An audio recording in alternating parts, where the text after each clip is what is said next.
അവസാനം സ്കൂൾ വളപ്പിലെ നിലമൊരുക്കി വിത്തിട്ടപ്പോൾ Changanassery Kurumbanadam Saint Antony's LP സ്കൂളിലെ പ്രധാന അധ്യാപകനായ ബിനു ജോയ് ഒരുപാട് സ്വപ്നങ്ങൾ കണ്ടിരുന്നു. സെപ്റ്റംബറോടെ കോവിഡിനെ തുരത്താൻ പറ്റുമെന്നും നവംബറിലെങ്കിലും സ്കൂളിലേക്ക് കുട്ടികളെത്തും എന്നായിരുന്നു പ്രതീക്ഷ. പാടം പാടത്തേക്ക് എന്ന പദ്ധതിയുമായിട്ട് ബന്ധപ്പെട്ട് കഴിഞ്ഞ വർഷവും സ്കൂള് നെൽകൃഷി ചെയ്തിരുന്നു. ഈ വർഷവും കൊറോണയുടെ ഭീകരത ഉണ്ടെങ്കിലും നവംബർ മാസത്തോടുകൂടി സ്കൂൾ തുറക്കും എന്നുള്ള ഒരു പ്രതീക്ഷയിലാണ് ജൂൺ അവസാനം ഈ നെല്ല് കൃഷി ഇവിടെ ചെയ്തത്. പക്ഷേ കോവിഡും പോയില്ല, കുട്ടികളും വന്നില്ല. വിളഞ്ഞ നെല്ലാണെങ്കിൽ കഴിഞ്ഞ ദിവസത്തെ മഴയിൽ വീണുപോയി. പക്ഷേ തോറ്റുകൊടുക്കാൻ ഒരുക്കമായിരുന്നില്ല ഈ അധ്യാപകർ.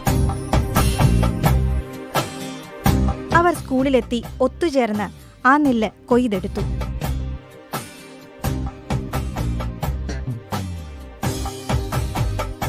നിലമൊരുക്കൽ മുതൽ കൊയ്തുമെതിച്ച് അരിയാക്കി എടുക്കുന്നതുവരെയുള്ള കാര്യങ്ങളിൽ അധ്യാപകർക്ക് മാർഗദർശിയായി ഒരാളുണ്ടായിരുന്നു. ആലപ്പുഴ കാവാലം സ്വദേശിയായ സോമൻ. 2018 പ്രളയത്തിൽ വീടുപേക്ഷിച്ചു പോരേണ്ടി വന്നപ്പോൾ സോമനും നാട്ടുകാർക്കും അഭയമൊരുക്കിയത് ഈ സെയിന്റ് ആന്റണീസ് LP സ്കൂളായിരുന്നു. അന്ന് തുടങ്ങിയതാണ് ഈ സ്കൂളുമായുള്ള സോമൻ ചേട്ടന്റെ ആത്മബന്ധം. കാവാലംകാരൻ സോമൻ ചേട്ടനാണ് ഈ കൃഷിക്ക് ഇപ്പോൾ ഞങ്ങൾക്ക് വേണ്ട സഹായങ്ങളെല്ലാം ചെയ്തു തരുന്നത്. നെൽവിത്ത് കൊണ്ടുവന്നതും കൃഷി ചെയ്തതും എല്ലാം സോമൻ ചേട്ടനാണ്. കുട്ടികൾക്ക് വേണ്ടി ഒത്തിരി ത്യാഗം ചെയ്യുന്ന ഒരു നല്ല ഒരു കൃഷിക്കാരനാണ് സോമൻ ചേട്ടൻ. കാവാലത്ത് നിന്ന് ഇന്നും എത്തി ഞങ്ങൾ ഇന്നത് കൊയ്യാനായിട്ടുള്ള ഒരു പ്രയത്നത്തിലും ആണ്.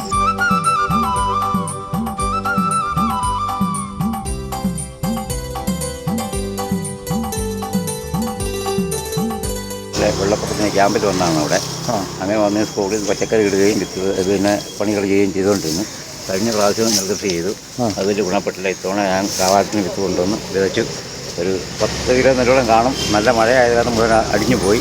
സ്കൂളിൽ കുട്ടികളില്ലെങ്കിലും അവർക്കായി ഒരു പിടി അരിയൊരുക്കാൻ അധ്യാപകർക്കൊപ്പം സോമൻ ചേട്ടനുമുണ്ട്. ഇന്നലെ ഉണ്ടായ അതിശക്തമായ മഴയിൽ വിളഞ്ഞു കിടന്ന നെല്ല് മുഴുവൻ മറിഞ്ഞു പോവുകയും ചെയ്തിരിക്കുകയാണ്. എങ്കിലും ഇന്ന് ഞങ്ങളത് കൊയ്തെടുത്തിട്ട് ഇനി എന്നാണ് സ്കൂൾ തുറക്കുന്നത് അന്ന് കുട്ടികളെ ഈ നെല്ല് കൊണ്ട് അരിപ്പായസം ഉണ്ടാക്കി അവരെ സ്വീകരിക്കാനായിട്ട് ഞങ്ങൾ ഇന്ന് തയ്യാറെടുക്കുകയാണ്. എന്ന് സ്കൂൾ തുറന്ന കുട്ടികളിവിടെ എത്തുന്നു അന്ന് ഈ അരി കൊണ്ട് അവർക്ക് പായസം വെച്ചു കൊടുക്കും. ഈ നിലത്തുണ്ടായ നെൽമണികൾ ഇവിടത്തെ കൺമണികൾക്കല്ലാതെ മറ്റാർക്കാണ്?